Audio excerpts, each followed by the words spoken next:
Selamat malam teman-teman semua. Senang bisa melihat kalian kembali di sini. Yang saya maksud kalian tuh kalian. Karena nggak mungkin satu persatu, tapi selamat datang, selamat memulai kembali perkuliahan di tahun 2026.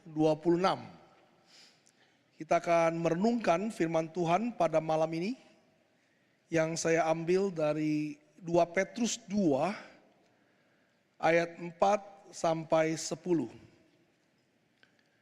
2 Petrus 2 ayat 4 sampai 10. Sebelum kita membaca firman Tuhan, saya akan mengajak kita untuk berdoa sekali lagi. Mari kita berdoa. Bapa dalam surga, kami mengucap syukur untuk malam hari ini. Di minggu pertama perkuliahan tahun 2026, kami boleh bersama-sama untuk merenungkan firman Tuhan. Kiranya Tuhan yang telah memimpin kami sejauh ini, telah memimpin kami melewati tahun 2025 dengan segala tantangan yang ada. Kami juga memohon agar Tuhan yang sama memimpin kami melewati tahun 2026 ini. Kami mau mengingat kebaikan-kebaikan Tuhan. Karena itu menjadi Ebenezer bagi kami. Tuhan pimpin kami malam ini untuk merenungkan sebuah topik yang sangat penting dalam hidup kami. Tuhan pimpin setiap dari kami boleh dengan serius mendengarkan kebenaran firman Tuhan. Di dalam nama Tuhan Yesus kami berdoa. Amin. Teman-teman, ada satu pertanyaan yang saya ingin teman-teman renungkan. Ada sebuah kalimat yang cukup terkenal. Saya mohon maaf, saya nggak bisa berdiri tegak. Badan saya lagi sakit, jadi saya akan sedikit bersandar ke mimbar ini. Jadi ini bukan gaya khotbah, ini gaya orang sakit. Oke, ada sebuah slogan yang beredar dan kita sangat kenal dengan slogan ini. Tapi buat saya slogan ini mengandung kesalahan yang fatal jika tidak dipahami dengan baik. Slogan ini mengatakan bahwa Tuhan membenci dosa tetapi mengasihi pendosa. Pernah dengar itu? God hates sins but love the sinner. Pernah dengar itu? Kalimat ini mengandung kesalahan yang fatal. Tuhan membenci dosa itu betul. Tapi Tuhan mengasihi pendosa. Coba saudara pikir baik-baik, di neraka yang dihukum dosa atau pendosa? Pendosa. Tidak ada dosa di dalam neraka, yang ada adalah orang-orang berdosa. Kalau Tuhan dikatakan membenci dosa dan mengasihi pendosa, maka ini menjadi sebuah kalimat yang berbahaya sekali. Tentu kalimat ini punya meaning tertentu jika dimaknai dengan benar. Tetapi pertanyaan ini justru membuat kita sebetulnya berpikir, apakah kita mau terus hidup dengan dosa kita? Sepanjang 2025 mungkin tidak ada satupun dari kita yang tidak berbuat dosa. Maka pertanyaannya, jika kita dihibur oleh kalimat palsu demikian bahwa Tuhan membenci dosa tapi tidak membenci pendosa, saya mau ingatkan di neraka tidak ada dosa. Di neraka hanya ada pendosa-pendosa yang tidak bertobat. Maka malam ini saya ingin mengajak kita membaca 2 Petrus 2 yang akan membongkar slogan ini. Yang sepertinya enak didengar tetapi sangat tidak biblikal. Karena Petrus akan berkata bahwa Allah tidak pernah menghukum dosa. Allah tidak pernah menghukum dosa karena dosa itu adalah bukan sesuatu. Dosa itu adalah moral, dosa itu adalah tidak berbentuk konkret. Yang Tuhan hukum adalah pendosa. Sejak awal yang Tuhan hukum adalah orang berdosa, bukan dosa. Tetapi firman Tuhan malam ini juga akan mengajarkan kita bagaimana Allah juga menyelamatkan orang berdosa yang bertobat. Ini menjadi persoalan penting. Saudara, mari kita buka 2 Petrus 2 ayat 4 sampai 10. Saya akan bacakan buat kita semua. Sebab Allah tidak menyayangkan malaikat-malaikat yang berbuat dosa, tetapi melemparkan mereka ke dalam neraka, tempat mereka dirantai dalam kegelapan untuk disimpan sampai hari penghakiman. Allah juga tidak menyayangkan dunia purba. Ia hanya menyelamatkan Nuh, pemberita kebenaran itu, dengan 7 orang lainnya, ketika ia mendatangkan air bah atas dunia orang-orang yang fasik. Allah menghukum kota Sodom dan Gomora dan memusnahkannya dengan api dan menjadikannya peringatan untuk mereka yang hidup fasik di masa-masa kemudian. Tetapi ia menyelamatkan Lot, orang benar, yang terus-menerus menderita oleh cara hidup orang-orang yang tidak mengenal hukum dan hanya mengikuti hawa nafsu mereka saja. Sebab orang benar ini tinggal di tengah-tengah mereka dan setiap hari melihat dan mendengar perbuatan-perbuatan mereka yang jahat itu. Sehingga jiwanya yang benar itu tersiksa. Jadi nyatalah bahwa Tuhan tahu bagaimana menyelamatkan orang-orang saleh dari pencobaan dan menyimpan orang-orang jahat untuk disiksa pada hari penghakiman. Terutama mereka yang menuruti hawa nafsunya, yang mencemarkan diri dan menghina kekuasaan Allah. Demikianlah firman Tuhan yang kudus, yang tidak bersalah, yang tidak akan membawa saudara dan saya kepada kesalahan. Jika saudara mau dengan jujur, dengan iman merenungkannya setiap saat. Saudara, firman Tuhan malam ini bicara 2 hal penting. Ini menjadi 2 poin kita malam ini. Yaitu pertama, Tuhan menghukum pendosa, bukan dosa. Yang kedua, Tuhan tahu bagaimana menyelamatkan orang-orang yang benar. Maka malam ini kita akan melihat bahwa tidak ada pilihan ketiga, tidak ada ranah netral di mana orang berdosa tidak dihukum Tuhan. Maka cuma ada 2 pilihan, apakah engkau akan dihukum Allah atau tidak. Maka hanya 2 pilihan, apakah engkau bertobat atau engkau akan dibinasakan. Maka tema kita malam ini, repent or perish. Saudara, yang pertama kita lihat dalam ayat 4-6, bahwa Petrus memberikan 3 contoh bagaimana Tuhan menghukum pendosa. Dan Petrus mengatakan bahwa semua cerita ini bukan bersifat history, tetapi justru menjadi peringatan atau menjadi suatu eschatological warning bahwa ini akan terjadi lagi pada akhir zaman. Dan Yesus juga mengutip ayat-ayat ini. Yang pertama, malaikat, makhluk yang ada di surga, makhluk yang tidak kelihatan, makhluk yang lebih hebat, adikodrati daripada manusia. Malaikat lebih hebatlah dari kita. Dia bisa pergi kemana saja dia mau. Apakah dia punya sayap atau tidak saya tidak tahu. Mungkin ada yang punya, ada yang tidak. Tetapi dia makhluk yang diciptakan lebih hebat dari manusia. Dan ketika mereka berbuat dosa, Tuhan tidak menyayangkan mereka. Maka makhluk-makhluk yang mewakili dunia roh yang tidak terlihat ini, Allah menghukum mereka. Mereka dikatakan disimpan, dirantai dalam kegelapan. Ini dalam bahasa Yunani adalah artinya lubang tempat mereka disimpan sementara. Dan firman Tuhan mengatakan disimpan sampai hari penghakiman. Malaikat-malaikat ini disimpan di sana, dihukum di sana untuk menantikan hukuman yang kekal. Maka firman Tuhan malam ini mengingatkan kita, sekalipun dia makhluk-makhluk roh, ketika dia melawan Tuhan, ketika dia tidak tunduk pada kekudusan Allah, maka tidak ada yang kebal dari penghakiman Allah. Tidak ada yang kebal dari penghakiman Allah. Mereka mengalami penghukuman walaupun masih sementara, tapi akan menunggu hukuman yang kekal. Saudara, ketika Yesaya berkata, holy, holy, holy dalam Yesaya 6. Ketika dia melihat kekudusan Tuhan, maka itu bukan sekedar nyanyian. Maka Yesaya melihat betapa kotornya dia, betapa tidak kudusnya dia berhadapan dengan Allah. Langsung dia berkata, saya akan mati. Kenapa? Karena tidak ada sedikit pun noda yang bisa kita perhadapkan kepada Tuhan. Apapun dosa saudara, saudara tidak bisa berdiri di hadapan Allah yang kudus. Maka kata holy, holy, holy bukan cuma menyatakan Allah Trinitas, tapi itu menyatakan kekudusan yang luar biasa. Di sini orang Lani belajar, wah, wah, wah, terima kasih yang sangat-sangat terima kasih. Maka holy, holy, holy juga memiliki makna bahwa dia sangat, sangat kudus.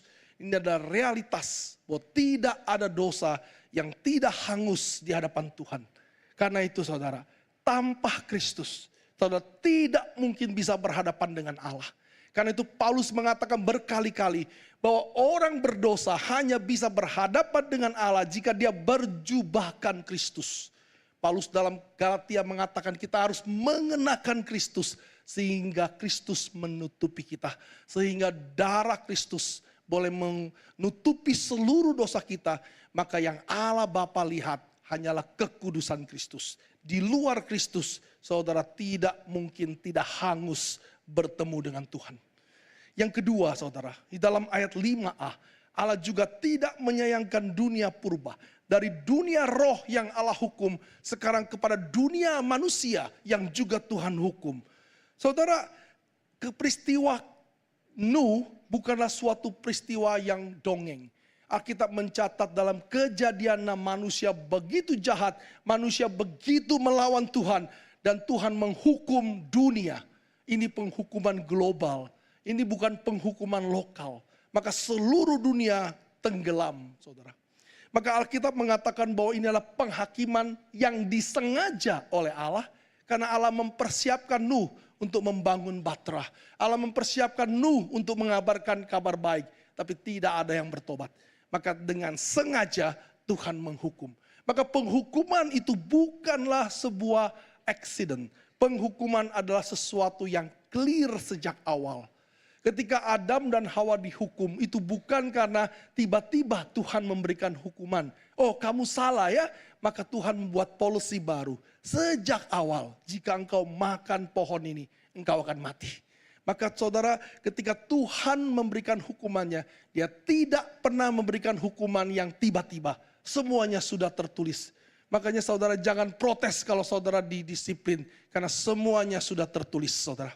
Maka Nuh, Yesus berkata juga kepada di dalam Matius 24 ayat 27 sampai 39. Yesus mengutip perkataan atau peristiwa Nuh.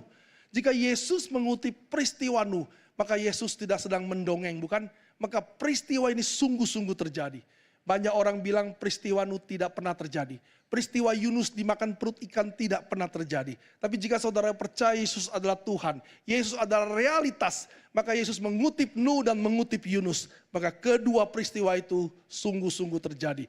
Bukti dari dalam Alkitab sendiri mengatakan bahwa peristiwa Nuh adalah sebuah peringatan eskatologis. Bahwa pada waktunya manusia akan mengulangi apa yang terjadi pada zaman Nuh. Yaitu dalam Matius Yesus berkata, manusia hanya makan, minum, bangun dan membangun, jual dan beli, dan tidak mementingkan kekudusan. Maka seperti pada zaman Nuh, maka kedatangan anak manusia kelak akan menghanguskan. Maka apa yang dulu terjadi akan terulang lagi dalam bentuk yang lebih dahsyat. Dan pada waktu itu hanya ada penyesalan demi penyesalan. Saudara, apa yang ingin disampaikan oleh Rasul Petrus adalah untuk menyatakan bahwa Allah begitu serius dengan dosa. Tidak pernah tidak serius dengan dosa. Saudara, siapa di dunia ini yang pernah menghukum orang sedemikian rupanya sampai terhilang selama-lamanya cuma gara-gara makan buah? Tidak ada di dalam dunia ini saudara mencuri buah itu sampai dihukum seperti itu. Paling sadis, tangan saudara dipotong. Itu sudah paling sadis, bukan? Saudara pun tidak terima tangan saudara dipotong hanya mencuri buah. Itu pun yang terjadi dalam agama tertentu. Tapi buat Tuhan ini bukan persoalan curi buah. Ini persoalan melanggar otoritas Tuhan. Melanggar kekudusan Tuhan. Dan saudara melihat apa yang terjadi. Maka dosa sejak awal serius. Sekarang serius. Dan nanti pun serius. Bahwa tidak ada dosa di hadapan Tuhan. Ketika kita mau berhidup bersekutu dengan Allah, ketika kita mau hidup dalam union with Christ, apakah sekarang ataupun nanti dalam surga baru dan bumi baru, tidak boleh ada ketidakkudusan. Maka penghakiman Allah di masa lalu sebuah peringatan bagi kita yang masih hidup hari ini bahwa akan terjadi penghakiman yang sama. Saudara, saya tidak membuang-buang karir saya hanya untuk menceritakan dongeng, saudara. Saya begitu percaya apa yang dikatakan oleh firman Tuhan. Karena itu malam ini saya berdiri untuk menyatakan apa yang saya percayai, yang saya pelajari dan saya imani, saudara. Maka saudara jangan berpikir ini adalah seorang kakek-kakek yang sudah tua dan bodoh tidak tahu apa-apa. Saya tahu banyak, tapi saya percaya bahwa ini kebenaran.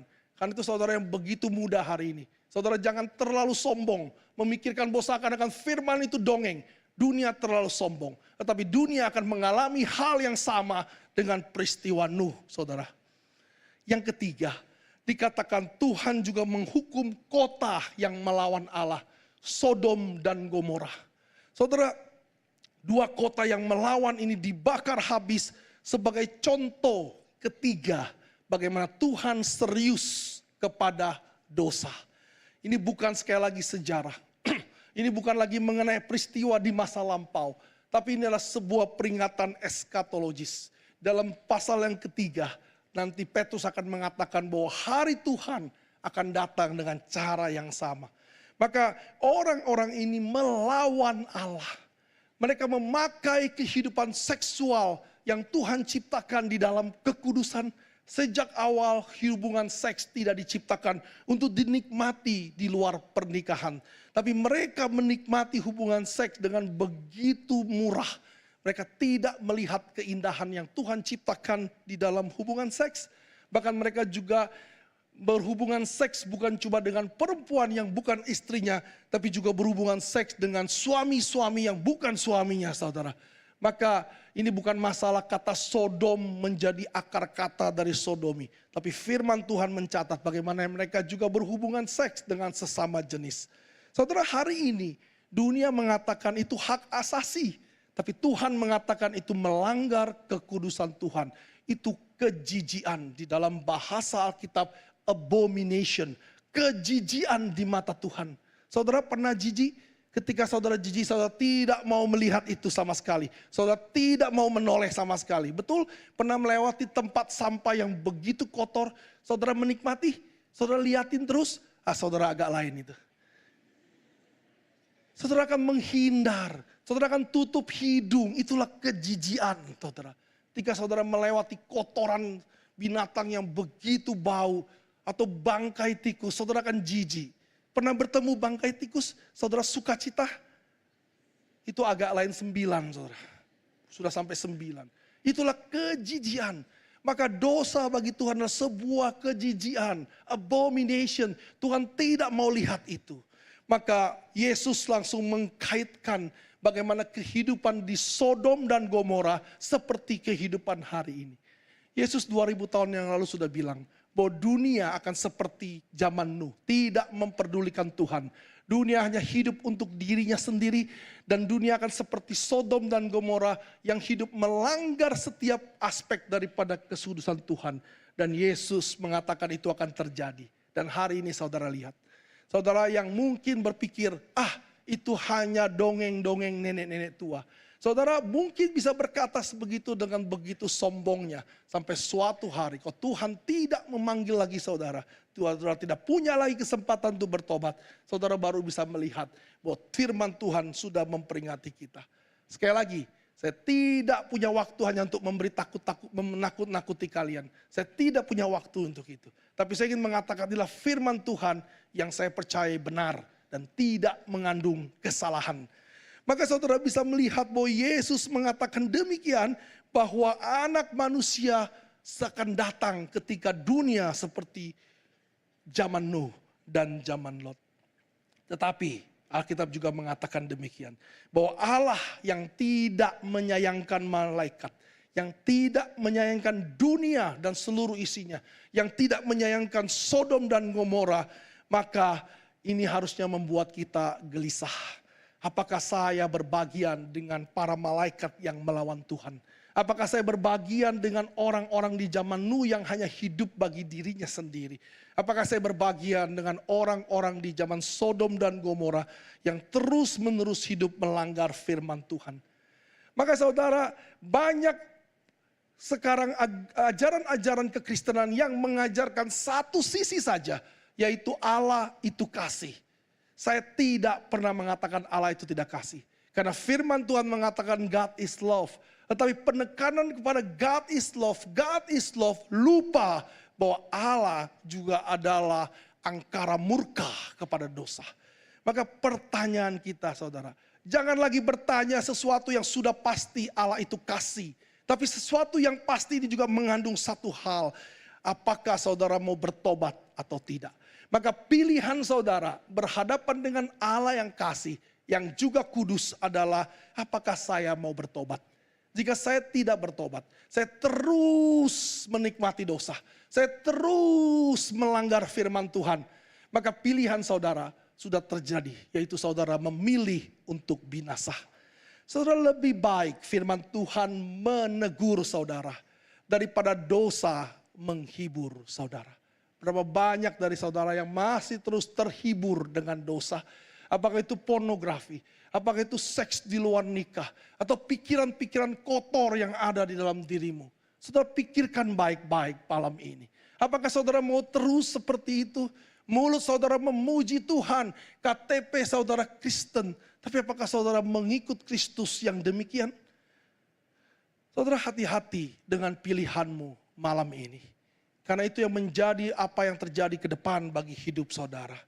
Maka yang kedua saudara, bahwa Tuhan juga tahu bagaimana menyelamatkan orang-orang yang benar. Maka Allah tidak pernah gagal, itu kata-kata Petrus. Bahwa ia tidak pernah gagal menyelamatkan umatnya yang adalah miliknya. Di tengah-tengah zaman orang-orang hidup di zamanmu yang begitu jahat, begitu menyakitkan hati Tuhan. Maka ada Nuh dan keluarganya. Dan Tuhan menyelamatkan Nuh. Alkitab mencatat bahwa Nuh disebut sebagai orang benar. Dan Petrus menekankan lagi di dalam ayat 5. Nuh pemberita kebenaran itu. Nuh memberitakan kebenaran ini kepada zamannya. Tapi zamannya tidak mau menerima dia. Saudara, maka kita bisa melihat bahwa di tengah-tengah orang yang jahat, Tuhan masih memanggil Nuh yang mau memberitakan kebenaran ini. Maka Nuh diselamatkan bukan karena dunia membaik. Bukan karena tinggal di dalam dunia yang tidak ada kejahatan. Seluruh dunia begitu jahat. Tetapi Nuh diselamatkan bukan karena itu semua. Nuh diselamatkan karena Allah setia dan bermurah hati kepada Nuh. Yang kedua saudara, Petrus mencatat bahwa Lot juga diselamatkan Tuhan karena dia adalah orang benar. Bagaimana Lot itu begitu menjadi orang benar? Jika saudara membaca kitab Kejadian, kita juga tidak mengerti bagaimana Lot yang memberikan kedua anak putrinya bisa menjadi orang benar. Tapi firman Tuhan tidak bersalah ketika dia mengatakan Lot orang benar yang ayat 7. Yang terus menerus menderita oleh cara hidup orang-orang yang tidak mengenal hukum dan hanya mengikuti hawa nafsu mereka saja. Ternyata Kejadian tidak mencatat dengan detail. Tapi Petrus mencatat bahwa hidup di kota Sodom yang jahat tidak membuat Lot mengikuti cara hidup orang jahat. Justru Lot disebut orang benar. Karena apa? Karena jiwanya tersiksa setiap hari. Dikatakan dia terus-menerus menderita. Dan setiap hari dalam ayat 8 dia orang benar ini tinggal di tengah-tengah mereka. Dan setiap hari melihat, mendengar perbuatan mereka yang jahat. Sehingga jiwanya yang benar itu tersiksa. Dia hidup benar. Jiwanya tersiksa karena cara hidup orang fasik membuatnya tidak nyaman dengan dosa. Maka saudara, perbuatan jahat ada di sekeliling Lot, tapi dia tidak kompromi. Dia tidak kompromi dan dia tidak nyaman, dia tersiksa. Hari ini pun kita hidup di dunia yang sama, karena Yesus sudah mengatakan, mungkin teman-temanmu juga berbuat hal yang sama. Apakah engkau nyaman dengan itu? Saudara, kita perlu mempertanyakan diri kita. Apakah saya nyaman dengan orang-orang yang terus melawan Tuhan? Kalau saudara berasa biasa-biasa saja, saudara harus mengevaluasi diri. Karena orang benar tidak akan nyaman dengan dosa. Jika seorang nyaman dengan orang lain yang berdosa, dan dia tidak bergumul untuk itu, maka itu tanda bahaya rohani. Saudara, ada orang-orang Kristen yang berpikir saya tidak perlu ikut campur urusan orang.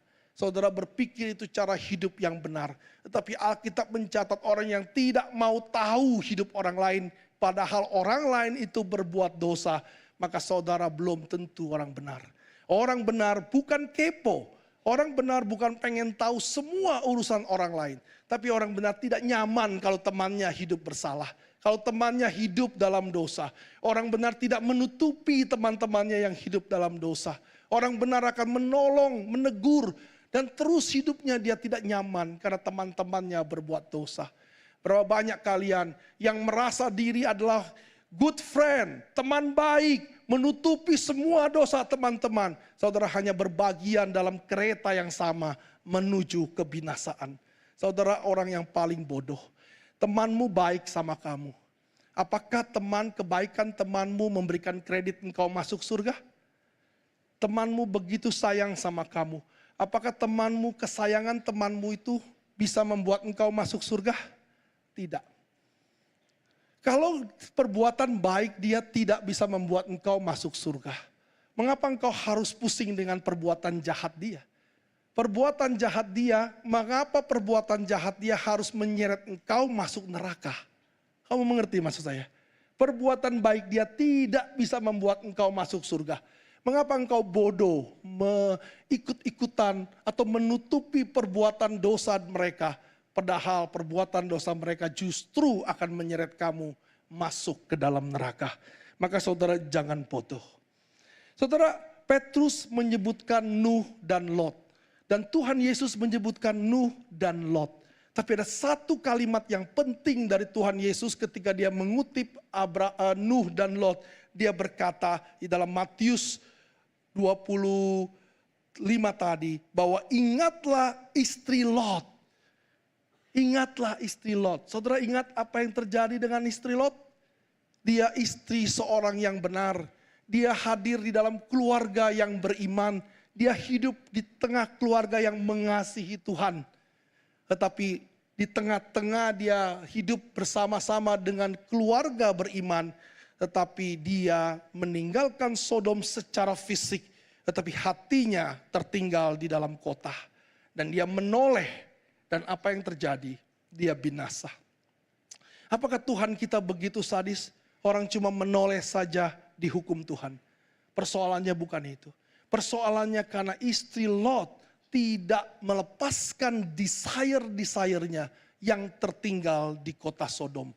Maka saudara, ketika saudara ada di tempat orang Kristen, tidur bersama dengan orang Kristen, makan bersama dengan orang Kristen, belajar bersama dengan orang Kristen, dari dosen yang Kristen, beribadah bersama-sama. Tapi ketika hati saudara, desire saudara kepada tempat yang lain, maka saudara tidak layak bagi kerajaan Allah. Tuhan Yesus pernah berkata demikian, setiap orang yang siap membajak, artinya siap untuk ikut Tuhan, tetapi menoleh ke belakang, dia tidak layak untuk kerajaan Allah. Dua orang menoleh ke belakang, istri Lot dan orang yang siap membajak. Tuhan Yesus mengatakan tidak layak bagi kerajaan Allah. Mereka akan binasa. Maka saudara, Tuhan Yesus tidak menuntut kesempurnaan moral kita. Tuhan Yesus tahu kita tidak mungkin bisa sempurna. Tapi Tuhan Yesus menuntut kesetiaan kita. Kesetiaan fokus kita kepada Tuhan. Maka ketika saudara masih memikirkan hal-hal yang tidak sesuai dengan Tuhan.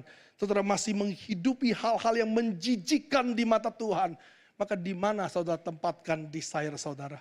Maka Injil memanggil kita malam ini. Dan selamanya Injil akan terus memanggil kita untuk tidak lagi menoleh ke belakang. Saudara yang sudah di dalam Tuhan untuk terus menoleh kepada Kristus. Untuk terus bergantung kepada Kristus. Bukan di tangan yang satu saudara masih membajak. Tapi di tangan yang satu mata saudara terus melihat ke dosa masa lalu. Berapa banyak dari teman-teman saudara yang mungkin bukan penghakiman kekal. Tapi penghakiman saat ini terjadi karena apa? Karena satu kaki ke depan, satu kaki ke belakang. Saudara boleh berjalan habis ini. Satu kaki ke depan, satu kaki ke belakang. Saudara akan jatuh. Mata satu ke depan, mata satu ke belakang, saudara akan jatuh. Oleh karena itu Kristus memanggil kita untuk memanggil kita untuk terus memandang ke depan. Karena itu Paulus mengatakan, aku hanya melihat ke depan, aku tidak mau melihat ke belakang. Saudara, istri Lot menunjukkan apa? Kedekatan dengan orang-orang yang diselamatkan bukan jaminan saudara diselamatkan. Kedekatan dengan orang-orang yang di dalam Tuhan tidak menjamin saudara mendapatkan hal yang sama. Tetapi pertobatan dan arah hati yang benar akan menentukan keselamatan saudara. Maka dalam 2 Petrus 2 ayat 9 dikatakan, nyatalah bahwa Tuhan tahu bagaimana ia menyelamatkan orang-orang saleh dari percobaan dan menyimpan orang-orang jahat untuk disiksa pada hari penghakiman.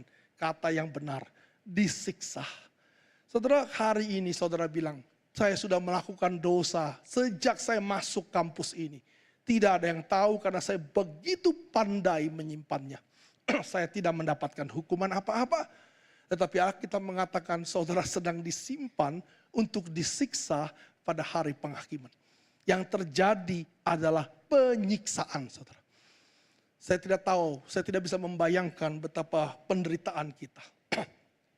Maka Petrus, di dalam 2 Petrus 2 ayat 3 mau mengatakan bahwa orang jahat, orang berdosa sudah mencicipi hukuman di dalam berbagai skala. Tetapi orang benar juga sudah mencicipi keselamatan. Hari ini jika saudara di dalam Tuhan, saudara sudah ada di jalur yang benar.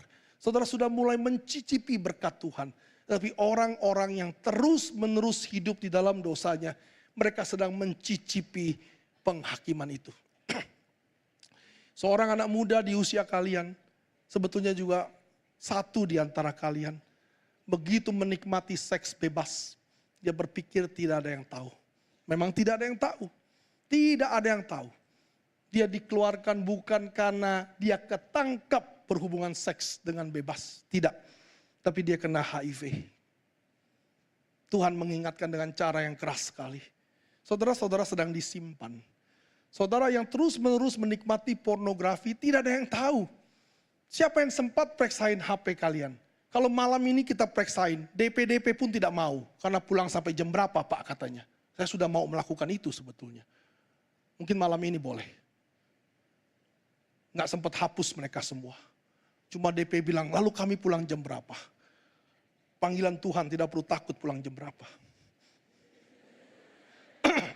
Kalau bisa menyelamatkan sebagian dari mereka, mungkin pulang jam 3 pun berharga. Begitu Pak DP. Saudara, semua orang sedang mencicipi hukuman.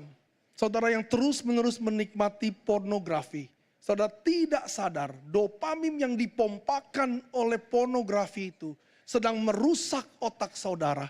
Dan suatu hari ketika saudara bertobat, itu sangat sulit dihilangin. Saudara tidak perlu angkat tangan. Saudara cukup tersenyum kepada saya jika berani. Siapa yang pernah nonton pornografi dan tidak lagi? Kalau saudara mau mengingat peristiwa atau adegan-adegan di pornografi, mudah atau tidak? Nggak ada yang berani senyum sahabat saya. Mudah saudara. Saya nonton pornografi tahun 1985 kelas 2 SMP saudara. Hari ini kalau saya mau recall adegan itu muncul saudara. Saya bersyukur saya tidak addicted, saya bersyukur saya bertobat dan saya tinggalkan itu. Tetapi itu terus menempel. Saudara yang menikmati pornografi pasti akan berkata iya. Karena itu dopamin itu akan nempel.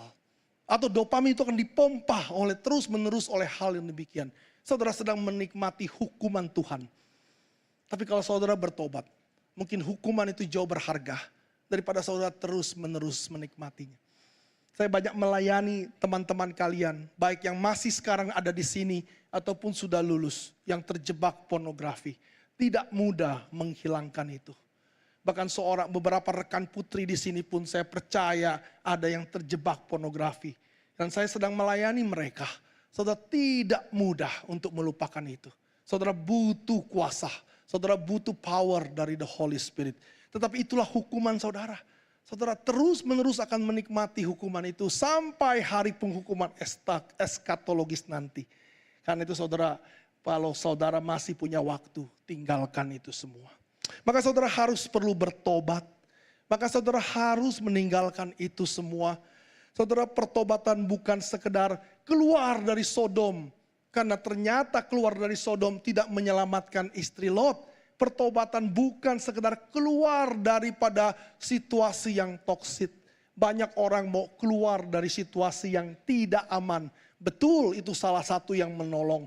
Tetapi keluar dari situasi yang toksik, kalau saudara tidak bertobat juga tidak ada gunanya. Saudara mungkin bilang, ini kelompok-kelompok toksik, saya mau keluar. Betul, tetapi tanpa pertobatan, saudara tidak akan pernah mendapatkan keselamatan itu. Saudara mungkin bukan cuma sekedar tahu bahwa kebenaran. Orang-orang zaman nu tahu tentang kebenaran, tetapi mereka tidak bertobat. Maka pertobatan adalah hal yang demikian. Saudara, saya sering mengkhotbahkan pertobatan. Sebetulnya khotbah saya cuma satu, bertobatlah. Bertobatlah. Saudara boleh lupa seluruh khotbah saya. Mohon diingat satu, dimanapun saudara berada, bertobatlah. Repent and believe. Karena itulah satu-satunya jalan untuk saudara tidak binasa. Apa artinya pertobatan? Di tahun yang baru ini, saya sering kali menjawab ini. Saya sudah bosan menjawabnya, tapi saya tidak akan bosan menceritakannya. Saudara, pertobatan bukanlah menyesali. Banyak orang menyesali. Saya bertemu dengan orang-orang yang menyesal. Saudara, jika penyesalan itu adalah pertobatan, maka banyak orang tidak akan dihukum. Apapun juga di dunia ini, apapun agamanya, banyak orang bertobat. Banyak orang menyesal. Saudara, setiap kali salah, saudara pasti menyesal toh? Kecuali saudara sudah orang gila, tidak ada lagi penyesalan. Saudara sudah psikopat. Ketika saudara mencuri, saudara tertawa. Ketika saudara melakukan hal-hal yang tidak pantas, saudara tertawa. Saudara menyesali, begitu banyak orang datang kepada saya. Pak, saya jatuh lagi. Saya masturbasi lagi. Saya nonton pornografi lagi. Saya sudah bertahan 3 bulan. Tadi pagi jam 3 pagi saya tidak tahan. Saya buka lagi pornografi. Saya masturbasi lagi. Dan saya melakukannya lagi. Saudara, orang ini menyesal dengan menangis dengan air mata. Tapi itu bukan pertobatan. Pertobatan boleh dimulai dengan penyesalan. Tapi penyesalan bukan pertobatan. Penyesalan harus diikuti dengan usaha untuk stop melakukannya.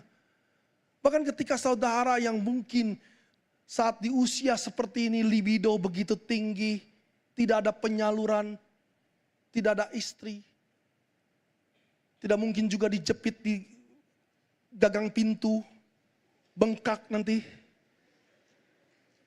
Saudara, begitu banyak kebutuhan saudara, saya pernah di usia saudara. Tetapi usaha untuk berkata, stop Tuhan, I need your power. I need your power, Holy Spirit. Itulah salah satu konsep pertobatan. Saya tidak mau melihat pintu-pintu rusak ya. Nanti pintu-pintu kamar mandi, pintu-pintu dom rusak semua.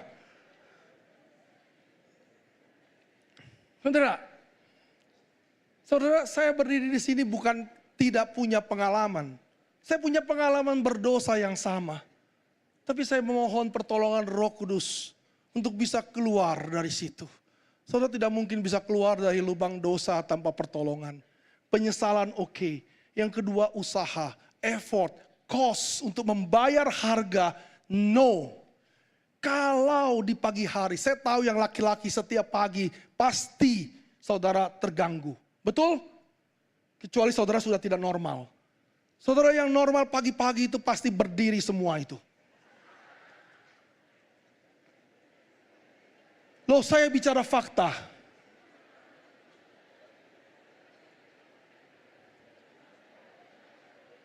Saudara jangan.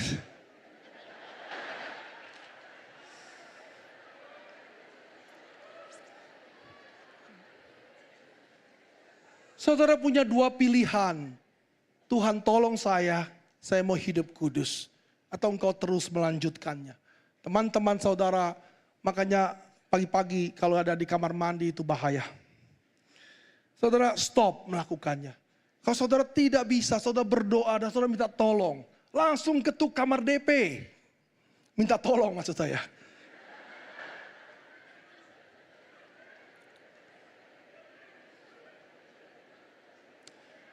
Kalau saudara tidak bisa melakukannya di pagi hari bertahan, berdoalah kepada Kristus. Maka menyesali hal yang step pertama. Yang kedua, stop usaha untuk tidak melakukannya dan berpaling kepada Kristus. Berpaling kepada Kristus.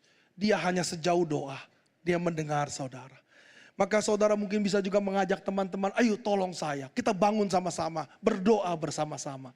Itulah kelompok yang sehat, saudara. Saudara, yang kedua, orang yang bertobat juga tidak nyaman dengan dosa. Kalau saudara nyaman dengan dosa, mungkin saudara belum bertobat. Pak Yuso tahun lalu sudah berkhotbah mengatakan bahwa orang yang lahir baru, dia mungkin jatuh di dalam dosa, tapi dia menangis. Dia benci dosa. Dia membenci apa yang Tuhan benci. Dia tersiksa oleh dosa, bukan nyaman dengannya. Bukan malah mencari-cari tempat, waktu di mana orang lain tidak tahu dia berbuat dosa. Ketika saudara ingin berbuat dosa, berdoalah. Tidak ada orang yang berbuat dosa sambil berdoa, saudara. Jika saudara ingin nonton pornografi, berdoalah mengucap syukur untuk pornografi yang di depan saudara. Maka saudara kalau bisa, saudara memang gila. Saudara mungkin bukan anak Tuhan. Kalau saudara ingin mencuri, berdoalah sebelum mencuri. Mohon pertolongan Tuhan untuk tidak mencuri. Kalau saudara ingin melakukan masturbasi, berdoalah. Ajak bicara Tuhan Yesus. Kan gak mungkin kau ajak dia melakukan bersama denganmu. Saudara, tidak ada orang berdoa dan berdosa bersamaan. Kalau saudara punya kecenderungan untuk itu, berdoalah. Ketika saudara pacaran yang tidak terlalu suci, saudara melewati batas-batas, berdoalah. Jika ada pacarmu ngajak kau check in, saudara sudah tahu itu tidak benar. Tapi selalu setiap semester ada saja yang check in. Yang sudah booking hotel, batalkan malam ini. Batalkan malam ini. You cuma punya waktu sebentar saja untuk ketahuan. Saudara, persoalan kalian 10 tahun, 20 tahun terakhir sama semua.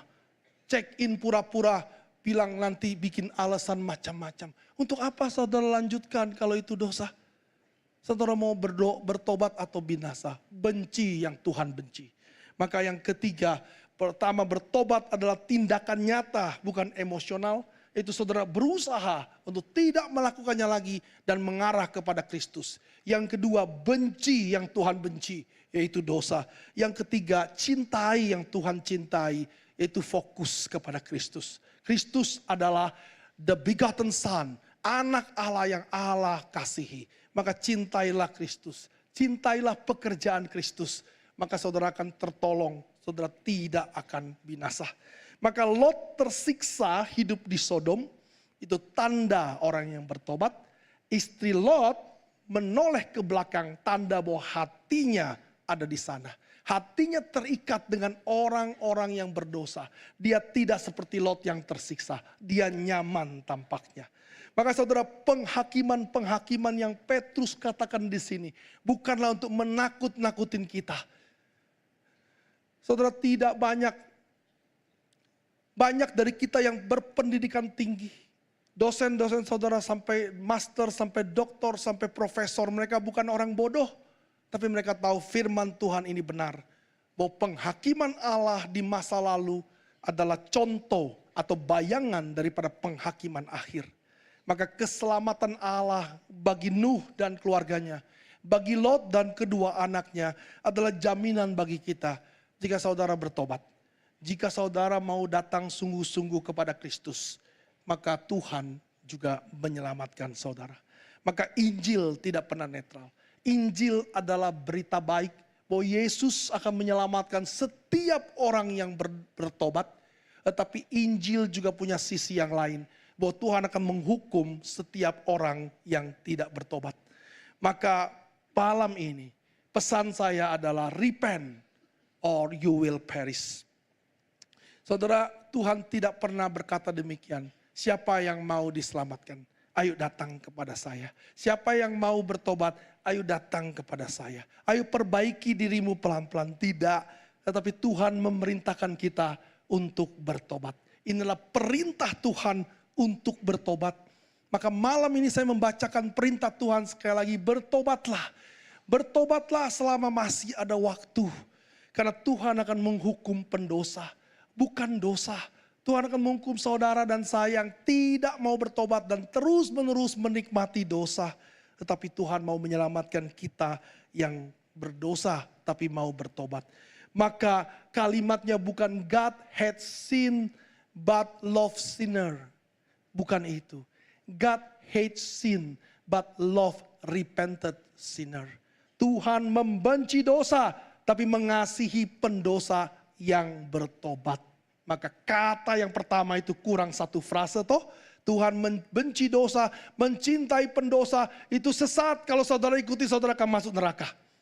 Tapi kalimatnya kita perbaiki. God hates sin, but love repented sinner. Itu orang-orang berdosa yang mau bertobat. Saudara, malam ini saya ingin bertanya kepada saudara. Apapun yang saudara alami, saya tidak mau tahu dan saya tidak perlu tahu. Tapi saudara, urusan saudara dengan Tuhan. Apakah saudara mau bertobat atau tidak? Mari kita tundukkan kepala. Saudara-saudara, malam ini saya tidak memberitakan hal yang baru. Saya hanya membacakan apa yang Petrus katakan kepada kita malam ini. Malam ini menjadi malam pertama Friday night bagi kita semua. Saya ingin kita memulai dengan sesuatu yang penting. Jangan menunda sesuatu yang penting. Sesuatu yang penting harus dilakukan segera. Saudara, jika dosa tidak membuatmu gelisah, jika hatimu nyaman terus menoleh kepada dosa-dosa itu, jika walaupun saudara dekat dengan orang-orang yang percaya, tetapi saudara jauh dari Tuhan, maka malam ini saya ingin mengajak saudara untuk bertobat. Malam ini saya ingin mengajak saudara dan mendoakan saudara supaya saudara tidak binasa. Saudara, Tuhan tidak memanggilmu, tunggu engkau baik, baru engkau bertobat. Tuhan memanggilmu malam ini untuk berbalik, untuk bertobat. Lebih baik firman Tuhan terus menegur hatimu daripada dosa terus menghiburmu. Maka saudara, malam ini saya ingin bertanya. Saudara tidak perlu berdiri, saudara tidak perlu angkat tangan.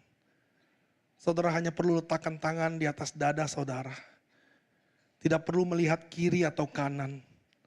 Tapi bagi dari kita yang tahun baru ini, mau memulai hidup yang baru bersama Tuhan. Meninggalkan dosa-dosa saudara. Dan saudara mau bertobat, letakkan tangan kanan saudara di dada saudara. Tidak perlu saudara melihat yang lain.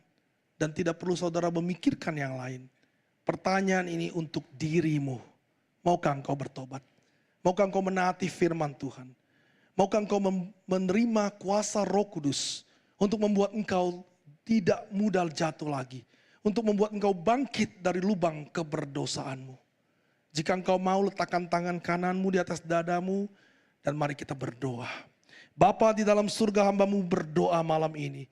Untuk anak-anak yang kami kasihi. Untuk anak-anak-Mu yang ada di tempat ini. Mereka mendengar firman-Mu. Gelisahkan hati mereka. Dan tolong mereka yang gelisah. Dan untuk orang-orang yang mengambil komitmen malam ini. Kiranya Roh Kudus sendiri yang menandai mereka. Menolong mereka. Agar mereka boleh lepas dari keberdosaan mereka. Sehingga mereka boleh bertobat bukan hanya secara emosional. Tapi mereka bertobat dengan tindakan nyata. Meninggalkan dosa apapun itu juga. Dan Tuhan, ketika mereka berkomitmen ini. Tanpa pertolongan Roh Kudus mereka akan jatuh lagi dan jatuh lagi. Karena itu hamba berdoa. Agar Roh Kudus menopang mereka. Memegang mereka kuat-kuat betul. Sehingga mereka terus mengarahkan hidup mereka kepadamu. Jangan biarkan mereka berbalik seperti istri Lot. Karena semua orang yang berbalik, yang menoleh ke belakang tidak layak bagi kerajaanmu. Pakailah hidup mereka.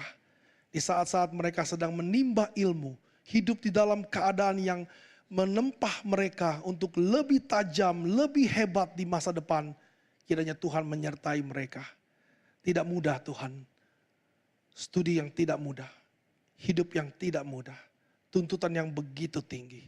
Tapi kiranya dengan kuasa Allah Roh Kudus akan membuat mereka menyelesaikan seluruh tuntutan studi di tempat ini. Sehingga mereka lulus membawa kemuliaan bagi nama Tuhan. Terima kasih Bapa di surga. Kiranya Tuhan yang tahu menyelamatkan orang-orang yang bertobat, melakukan itu bagi kami semua. Di dalam nama Tuhan Yesus kami berdoa. Amin.